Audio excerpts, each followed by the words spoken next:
Bismillahirrahmanirrahim dan salam sejahtera. Pada slot kali ini saya akan menyampaikan tajuk analisis data kuantitatif dalam bengkel teknologi digital dalam PDPR dan pembudayaan penyelidikan sementara. Saya Kamarudin bin Ilyas daripada Institut Pendidikan Guru Kampus Hukum. Baik,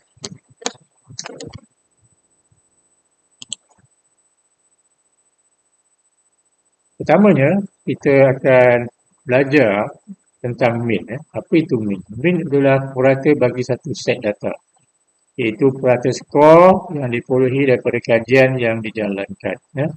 Jadi min ini terdiri daripada jumlah skor dibagi dengan bilangan skor.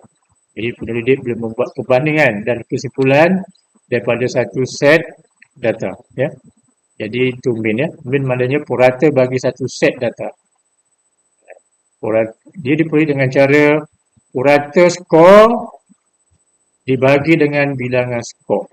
Jadi penyelidik boleh membuat perbandingan atau kesimpulan tentang satu set data berkenaan. Jadi itu min.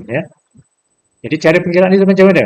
Pengiraan itu ialah X sama dengan jumlah markah bagi dengan N. Jadi min markah maknanya jumlah markah bagi bilangan pelajar.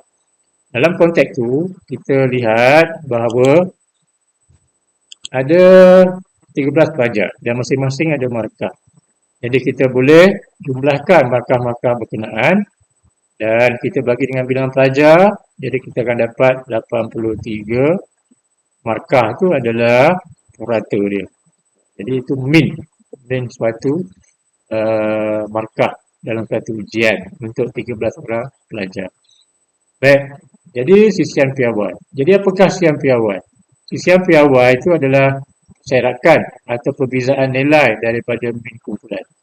Sisian min punca kuasa 2 bagi nilai daripada min aritmetik.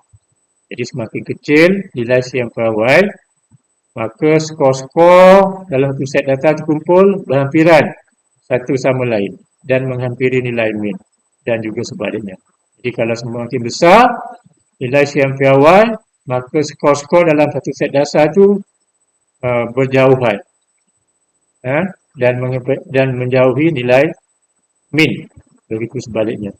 Sekiranya tidak ada perbezaan antara skor dengan min, maka sisian piawai adalah kosong. Jadi itu makna sisian piawai ni makna taburan skor-skor tu dari nilai min. Kalau kata kecil, dia semakin dekat dengan min. Taburan skor tu, taburan data-data tu. Kalau semakin besar, dia semakin jauh. Set data tu daripada min. Begitu sebaliknya. Jadi bagaimana kita nak mencari nilai sisian piawai? Caranya iaitu contoh kita ada 6 pelajar. Contoh di situ kita ada 6 pelajar sains yang ada markah dia 9, 11, 8, 13, 7, 12. Jadi kita totalkan markah tu 6 pelajar tu, totalkan, jumlahkan, kita bagi dengan 6 bilangan pelajar. Jadi 60 markah semuanya bagi 6, kita dapat 10. Jadi itu purata purata untuk markah berkenaan lah. Jadi situ kita akan pergi kepada jadual ini. Jadi kita ada responden kita 1 hingga 6. Jadi setiap responden tu markah dia 1 markah dia 9. Responden 2 11. Responden 3 8. Jadi situ purata markah berkenaan tolak dengan purata 10 tadi terdapat negatif 1. Jadi 11 tolak dengan markah purata dapat 1. 8 tolak dengan purata 10 tadi dapat negatif 2 dan seterusnya. Baik, jadi markah perbezaan ini kuasa 2 kita dapat markah, kalau negatif 2 kuasa 2 dapat 1. 1 kuasa 2 dapat 1. Negatif 2 kuasa 2 atau kita gandakan 2 dapat 4. 3 ganda 2 dapat 9. Negatif 3 ganda 2 dapat 9. Jadi totalkan markah ni 28.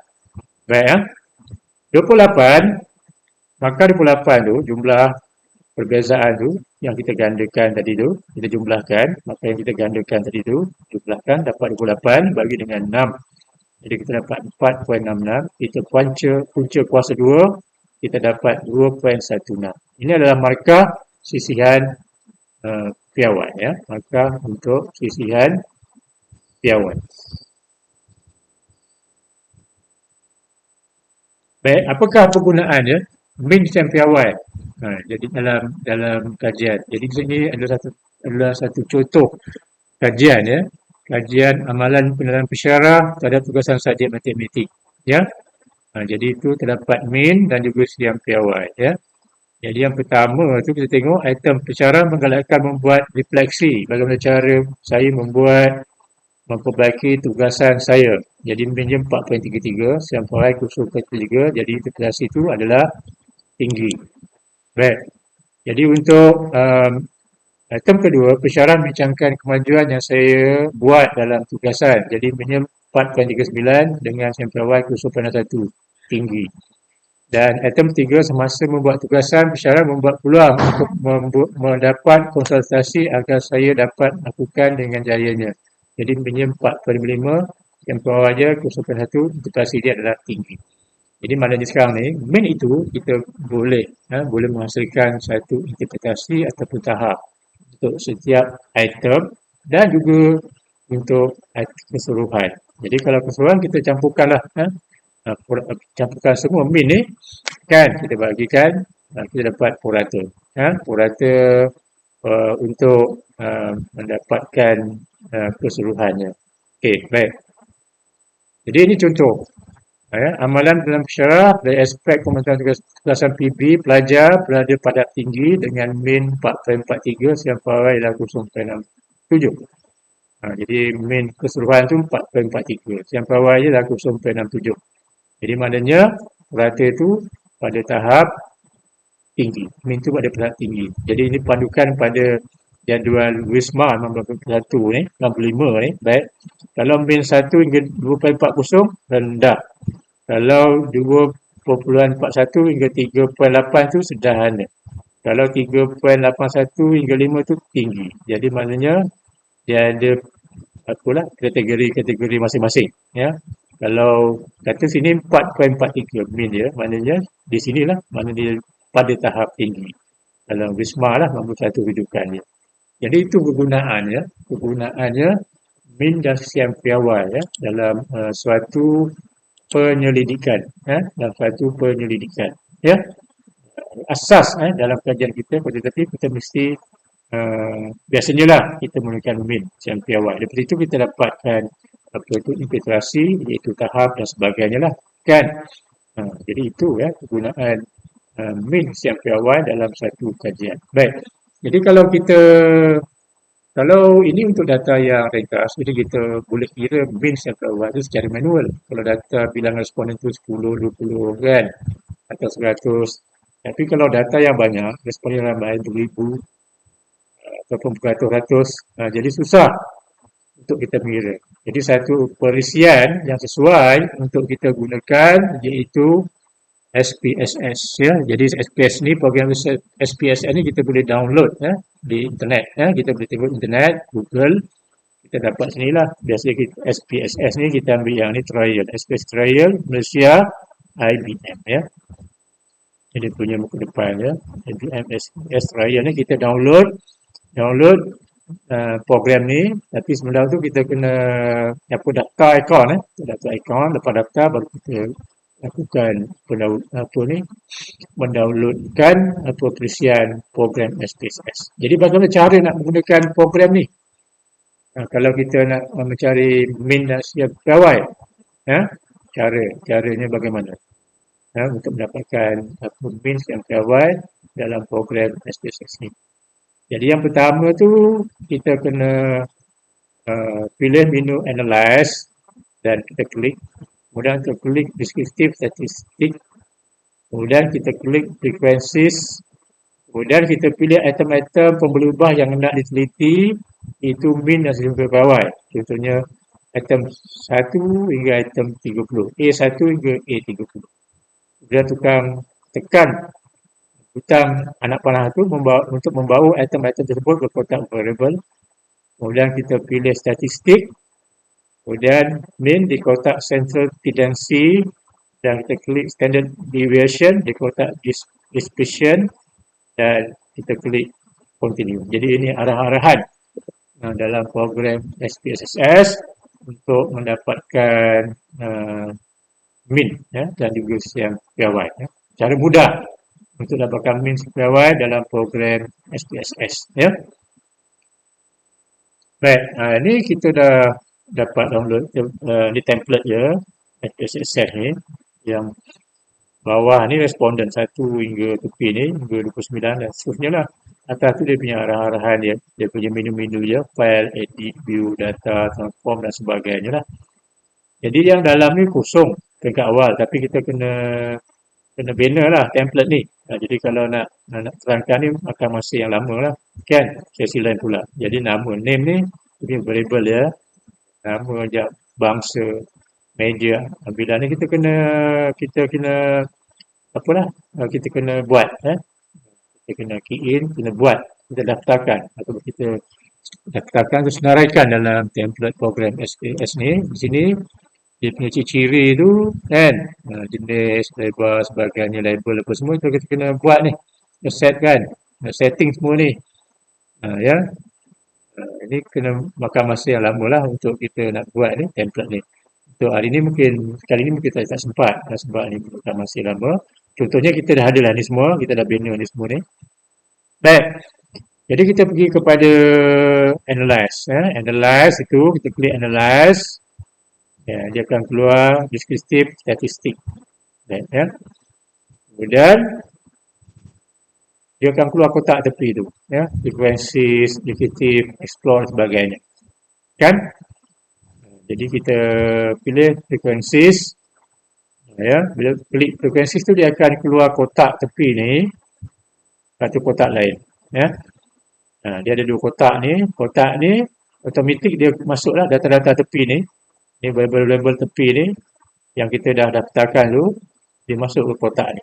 Jadi di sini kita akan pilih mana-mana yang sesuai yang kita nak uji. Katalah dalam construct tu ada 20 item yang kita nak uji tu, kita klik lah dan kita pindahkan ke variable. Klik pindah ke variable. Klik pindah ke variable sini.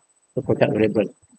Yang tak perlu jangan masukkan. Yang kita perlu, yang kita nak uji je. Nak lihat min supply tu kita kena masukkan dalam variable berkenaan. Ya. Itu penting. Baik. Jadi umumnya data-data responden tu kita dah key in sebelum ni lah. Data-data responden kalau ada kata ada 100 responden kita dah key in dia daripada situasi date tu. Ya, jadi yang kita nak masukkan tu dia punya pelubah tu, setiap pelubah tu dah ada data-data dia sebab kita dah masukkan data tu sekali. Itu dalam piece lain lah. Okey, jadi kita klik anak panah dia akan masuk data-data yang kita pilih tu akan masuk kepada kotak variables. Kan? Kalau ada 10 masuk. Yang masukkan semua, kita masukkan apa yang kita nak uji.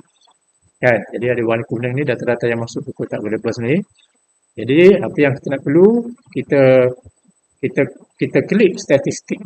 Ya, kita klik statistik ni. Bila tepi ni, statistik warna biru ni, kita klik, dia akan keluar kotak macam ni. Frekuensi statistik. Ya, ada 2 kotak ni. 4 kotak sini kan. Tapi kita tak boleh klik semua. Kita klik yang sesuai saja. Macam sini, kita cari min. Klik di kotak, tengok di kotak central tendency ni, kita klik min. Kemudian kalau kita nak simpan piawai ni, kita klik standard deviation ni di bahagian dispersion. Kotak yang ini, kita klikkan. Kan, dua dah klik, jalan tu tak perlu kita usik lah. Jadi lepas tu kita continue kan, klik sini.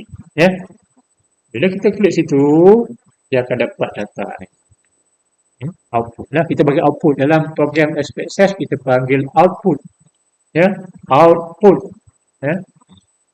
Okey. Ini output dia. Kalau kita tengok sini, min.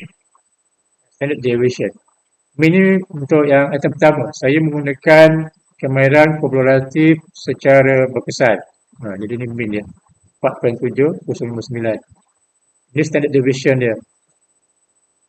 Ya, ini min dia, standard deviation dia. Ini min dia, deviation dia. Dan masing-masing ada. Okey. Jadi kita dah dapatlah min dan standard deviation dia. Jadi mudah. Menggunakan perisian SPSS mudah untuk kita mendapatkan nilai mean dan standard deviation.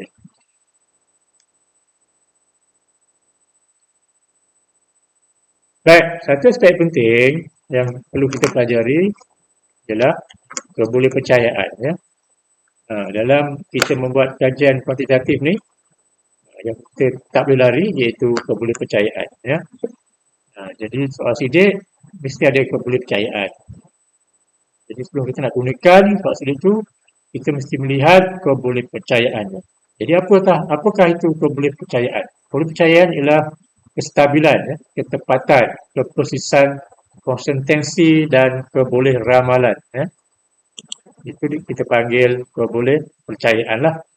Jadi maknanya kebolehpercayaan ialah upayaan suatu kajian memperoleh nilai yang serupa apabila pengukuran sama diulangi. Upayaan suatu kajian untuk memperoleh nilai yang serupa apabila pengukuran sama diulangi. Okey. Jadi untuk mengukur kebolehpercayaan ni dia ada 3 kriteria. Mengikut Choi Yan Piao 2006. Kaedah pertama ialah kaedah ujian pra-pasca. Kaedah ujian pra-pasca. Ujian yang sama diberikan beberapa kali dalam satu jangka masa tertentu dan keputusan ini tetap sama dengan keputusan ujian sebelumnya. Jadi bermakna ujian perkenaan mempunyai kebolehpercayaan yang tinggi lah. Katalah satu ujian tu, kita buat ujian banyak kali, berapa kali dalam jangka masa yang berbeza lah. Kan, bulan ni kita buat, bulan lepas kita buat, bulan lepas kita buat. 3 kali kita buat ni, dalam jangka masa berbeza ni, dia mendapat keputusan yang sama. Jadi bermakna ujian ini mempunyai kebolehpercayaan yang tinggi. Ini rajah dia. Rajah bagaimana proses ini berlaku. Ya. Contohnya ni ujian pra, ni ujian pasca. Baik. Jadi ini skor item untuk ujian pra. Kata ada 3. Ujian pasca, skor item tu ada 3. Jadi kita korelasi kan. Hubungan tinggi lah. Maknanya korelasi hubungan tinggi maknanya dia punya dapatan tu sama. Dia punya dapatan tu sama. Dia punya hasilnya sama. Skor dia sama. Kan? Ya. Jadi maknanya dia punya kebolehpercayaan yang tinggi. Kemudian yang kedua iaitu kaedah pemilihan suara. Jadi untuk kaedah ni item dalam satu ujian dipisahkan kepada 2 kumpulan item secara rawak dan mengira jumlah skor bagi kedua-dua kumpulan item dan seterusnya menganalisis korelasi dia. Maknanya item-item dalam satu ujian tu contohnya katalah ada 30 ujian, 30 soalan ujian ataupun 30 item. Kita bagikan kepada 2 kumpulan secara rawak. Ya, kita rawak, jangan tak rawak. Jadi kumpulan A 15 item, kumpulan B 15 item. Jadi kita buat ujian sekaligus dan kita kira skor dia untuk kumpulan A, kumpulan B. Dan kita analisis korelasi dia. Jadi kalau hubungan korelasi tu antara kumpulan A, B tu tinggi, markah dia tu kita korelasikan, maka item perkenaan mempunyai kebolehpercayaan dalaman yang tinggi. Itu kaedah kedua lah. Ya. Kaedah pemisahan separa. Ya. Kalau ikut rajah ni macam ni lah. Ya. Item-item ujian 1, 5, 4. Ya. Item-item ujian 2, 5, 6. Mana ada 6 soalan tu. Kita bagi 2. Ya. Ujian item 1, 5, 4, satu kumpulan. Item 2, 6, 3, satu kumpulan. Jadi kita dapat skor. Kita tengok korelasikan. Kalau tinggi, skor 2 kumpulan ni, iaitu kumpulan A, B tu maknanya dia mempunyai korelasi yang tinggi. Ini bermakna dia mempunyai kebolehpercayaan yang baik lah, yang bagus lah. Okay. Baik. Dan kaedah yang terakhir iaitu kaedah konsistensi dalaman. Ya. Kaedah ni kaedah yang biasa kita gunakanlah dalam kajian. Ya. Kaedah ini dengan mencari nilai korelasi antara setiap skor item dengan jumlah skor bagi semua item dalam satu ujian. Kita panggil skor indeks ujian. Jika item-item yang punya nilai korelasi yang tinggi dengan skor indeks ujian, maka item-item berkenaan mempunyai kebolehpercayaan yang tinggi. Okey? Jadi maknanya kita korelasikanlah untuk skor setiap item. Atom tu kalau ada 30, skor setiap atom 30 tu, kita korelasikan dengan jumlah skor untuk 30 atom tu. Jadi kalau korelasi setiap atom tu tinggi, jadi atom terminal tu menjadi boleh percayaan tinggi. Kalau rendah, maknanya kita boleh gugurkanlah atom-atom yang rendah tu. Ini dalam konteks kaedah konsistensi dalaman. Ini rajah bagaimana nak menerangkan proses ni ya. Jadi ini ada skor atom untuk satu, skor atom yang kedua, skor atom yang ketiga. Ini jumlah indeks ujian ataupun jumlah skor ujian tu kita korelasikan. Ini tinggi.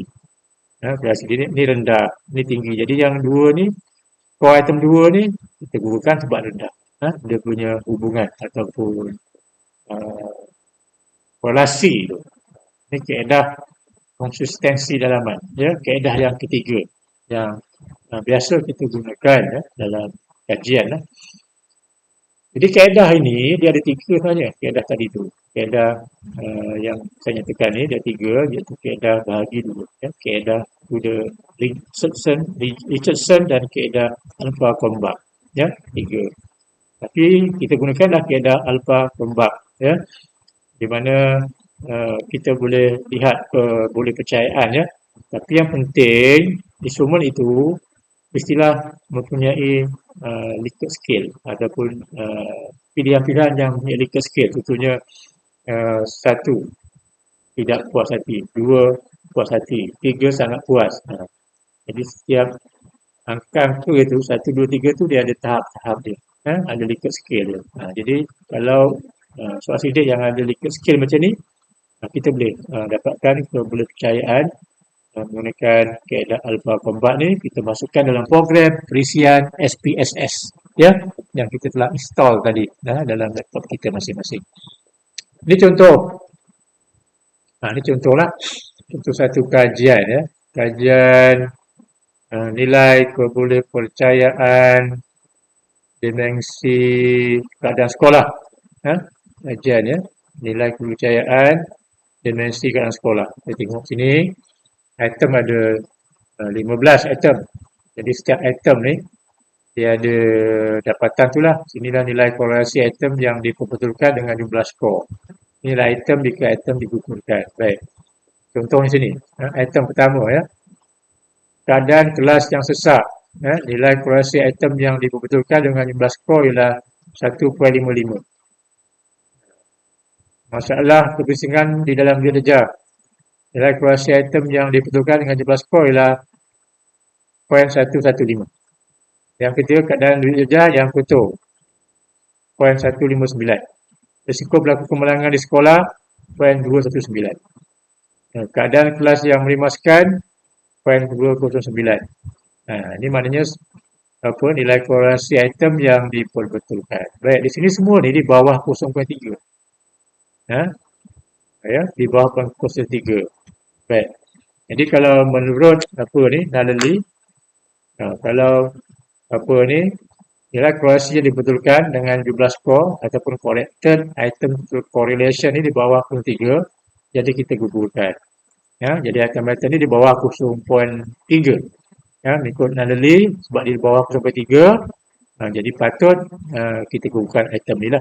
Sebab dia punya kesahan yang rendah. Dalam hal ni, dalam aspek kesahan lah pula ya, rendah. Jadi yang perlu diambil yang lebih daripada 0.3. Yang bawah 0.3 kita gugurkan. Tapi kalau konstruk ni banyak item, tak mengapa. Tapi kalau konstruk tu punya item yang sikit, kalau gugur 5, contohnya ada lagi 3 yang tinggal. Jadi tak sesuai.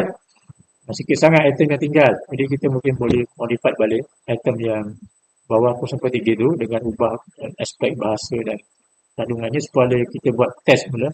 Baik, dia dapat kita ambil semua. Tapi kalau item yang banyak macam ni, tak mengapalah, kita gugurkan saja. Contohnya kalau dalam konteks ni, kalau kita gugurkan item ni, dia punya alpha dia akan jadi macam sepatutnya asalnya 0.89. Kalau gugurkan item ni, dia akan dapat 0.8. Dia akan meningkat lah. Andai kata kita gugurkan item kedua ni, 0.15. Kita gugurkan yang ni je. Jadi Alpha-Combach ni dia akan naik kepada 0.97. Dia akan meningkat kalau kita gugurkan. Itu dia punya impak ataupun implikasi kalau kita menggugurkan item-item berkenaan lah. Jadi alpha dia akan meningkat, alpha combat dia akan meningkat. Jadi dalam konteks ni, terdapat 5 item yang nilai korelasi yang diperlukan dengan jumlah skor ataupun corrected item total correlation tu di bawah 0.3 iaitu item 1, 2, 3, 4, 5. Jadi kalau mengikut Nullally, jadi kalau bawah 0.3 kesannya agak rendah. Rendah. Jadi patut kita gugurkan. Okay? Jadi itu dalam aspek kesahan lah dalam menggunakan kaedah alpha combat. Okay? Alpha combat. Baik. Kemudian kita nak tengok kesan ujian merujuk sejauh mana ujian atau instrumen mengukur apa yang sepatutnya diukur.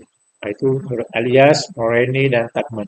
Neurosis kesan suatu instrumen boleh dibuat dengan nilai korelasi item yang diperlukan dengan jumlah skor ataupun corrected item total correlation, itu korelasi antara skor dengan item dengan jumlah skor item penggunaan.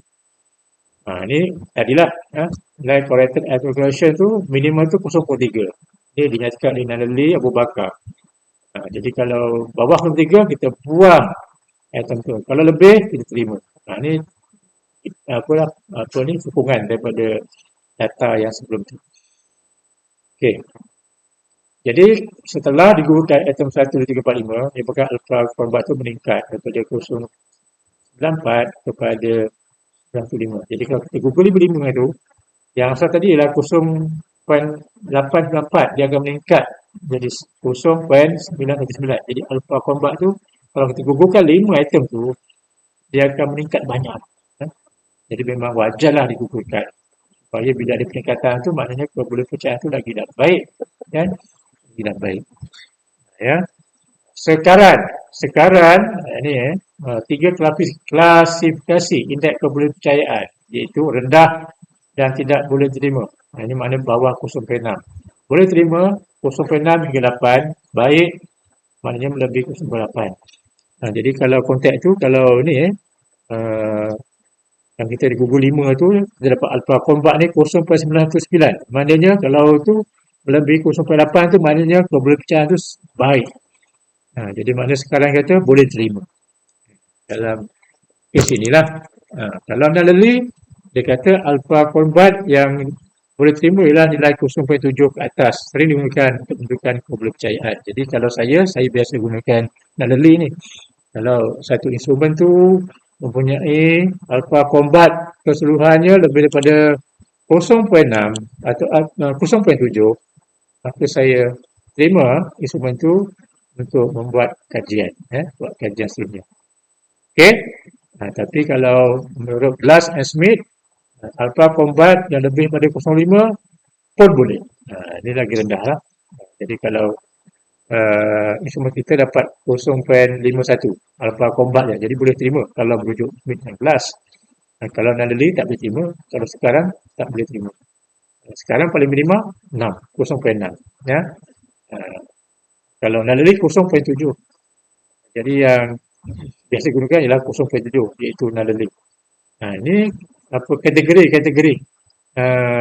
untuk menentukan sama ada instrumen itu diterima. Jadi dalam konteks ni kita kena buat dalam kajian rintis. Kajian rintis tu dalam pilot test ni lebih kurang dalam 30 responden je. Kecil dulu. Jadi kata apa itu kepercayaan itu baik, barulah kita boleh buat kajian besar yang melibatkan jumlah responden yang ramai. Jadi sebelum kita buat kajian yang sebenar, kita kena buat kajian rintis dulu lebih kurang 30 orang responden untuk melihat kebolehpercayaan ataupun alpha combat dia. Jadi penting sekali kita tengok apa tu dia punya corrected item total correction tu. Kalau bawah 4.3 kita buang itu. Kalau lebih terima. Bila kita dah buang item berkenaan, kita tengok kebolehpercayaan dia, alpha combat keseluruhan dia. Kalau lebih 0.7, maknanya kita terimalah instrumen berkenaan ya. Kalau kita merujuk kepada Nullally. Itu langkah-langkah yang perlu kita ikuti dalam menentukan kebolehpercayaan dalam suatu instrumen. Okey. Baik. Kita dah faham itu, konsep dia tu. Jadi kita gunakanlah perisian SPSS untuk kita uh, mengukur alpha converge ni. Yang pertama yang kita perlu kita tengok iaitu dalam program SPSS ni, maknanya kita kena pilih menu analyze,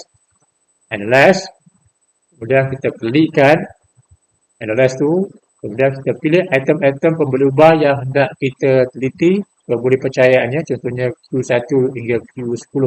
Kita pilih mana-mana item yang kita nak uji tu.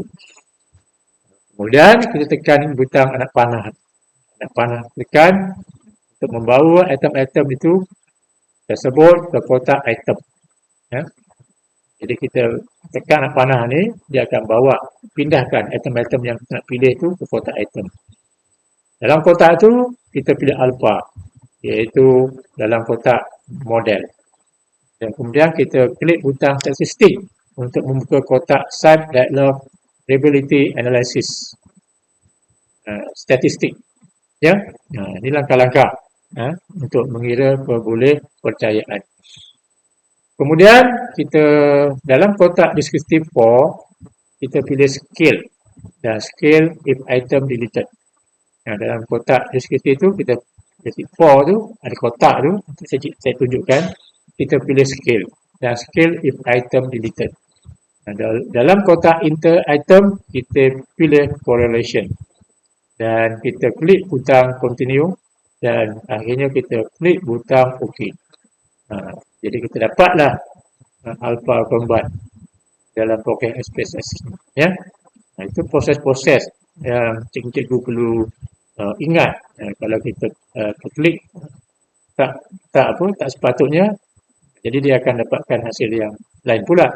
Jadi ini proses-proses untuk mendapatkan alpha converge dalam program SPSS. Kalau Raja ni macam inilah, kan? Di template ni dah buat dah, dia punya setting tu dah buat dah. Ni pembulibah dia punya ni apa ni, dia punya kriteria dia kan. Ni kena buatlah ni. Kemudian kita dah key in dah data-data tu dalam template tu, dalam page line dia ada data-data tu. Satu data tu dekat 1.5. Jadi ada setiap komponen tu dia adalah kita masukkan 5 ke 2 ke setiap item. Ya. Jadi itu page line. Ni page yang muka depan tu. Page kedua tu yang data-data yang kita key in tu. Ya. Jadi apa yang kita perlu buat ialah kita klik tadilah, kita pergi ke analyze, analyze ni. Klik ni dia keluar warna kuning ni. Klik analyze, dia akan terus keluar kotak di bawah ni. Kotak banyaklah perkara-perkara di bawah ni, tapi kita kena pilih yang sesuai. Ni kalau kita klik di mana-mana tu dia akan keluar lah, di mana-mana yang tak sepatutnya. Kan kita pergi kepada scale ni, klik scale ni. Analyze keluar kotak ni, kita pergi ke scale. Okay. Bila pergi ke scale tu, kita klik scale, dia akan keluar kotak tepi tu. Klik scale dia akan keluar kotak baru tepi tu. Reliability analysis. Reliability analysis. Ya, tengok reliability dia sini. Ya, dan sini kotak ni ada banyak, 4, kita pilih yang atas sekali tu. Ya, kita klik kotak tu, dia akan keluar kotak ni, reliability analysis ni. Kotak ni ada dua kotak. Dua kotak. Kotak ni maknanya item-item yang semua kotak. Item sini ni boleh ubah ni, item-item ataupun boleh ubah ni dia akan masuk ke kotak ni. Kotak ni banyaklah. Jadi kotak ni kita kena pilih. Kita kena pilih.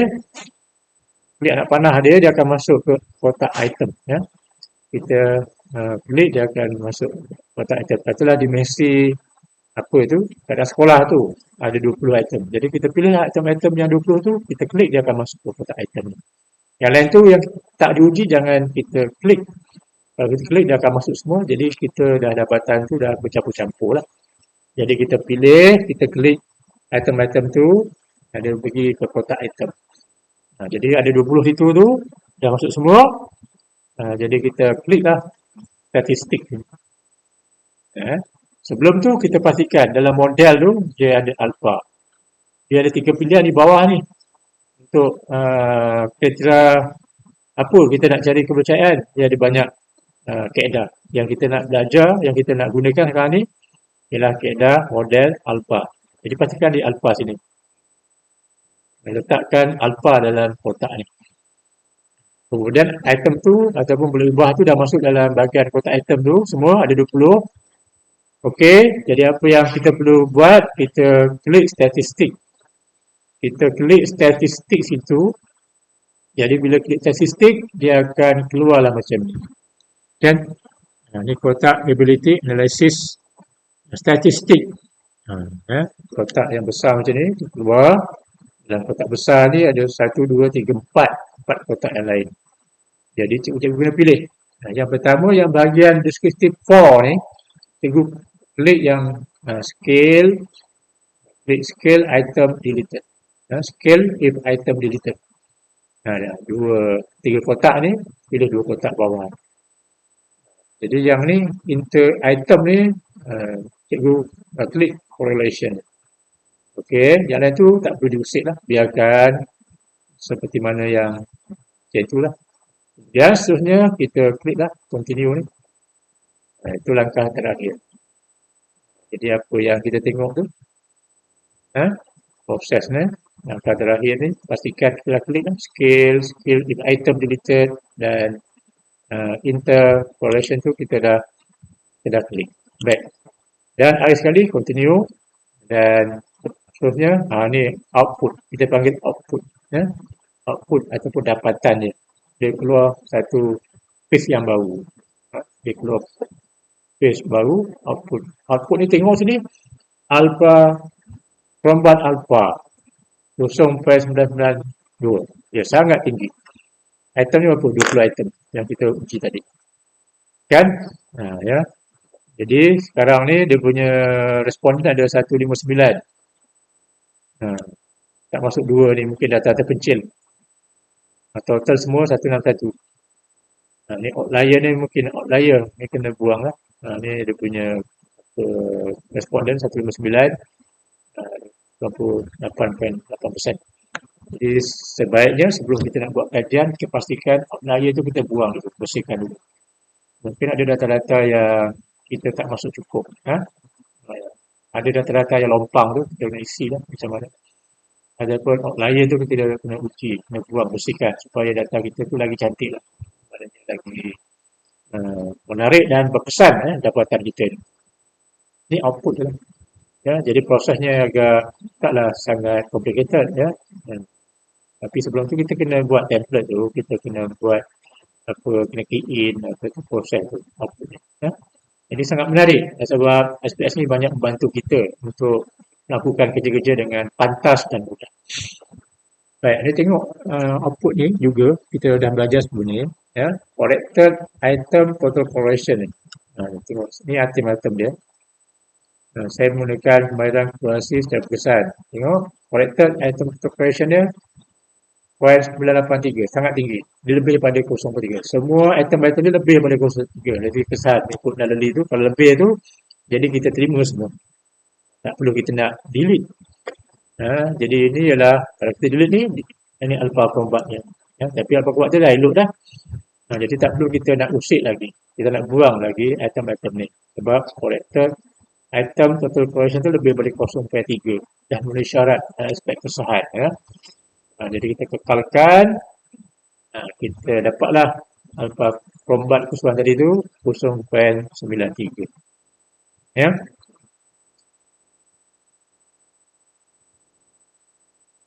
Baik. Apa yang kita boleh rumuskan? Bila kepercayaan kita perolehi, jadi kita boleh buat rumusan tentang tahap kesahan dan kepercayaan dalam satu instrumen itu.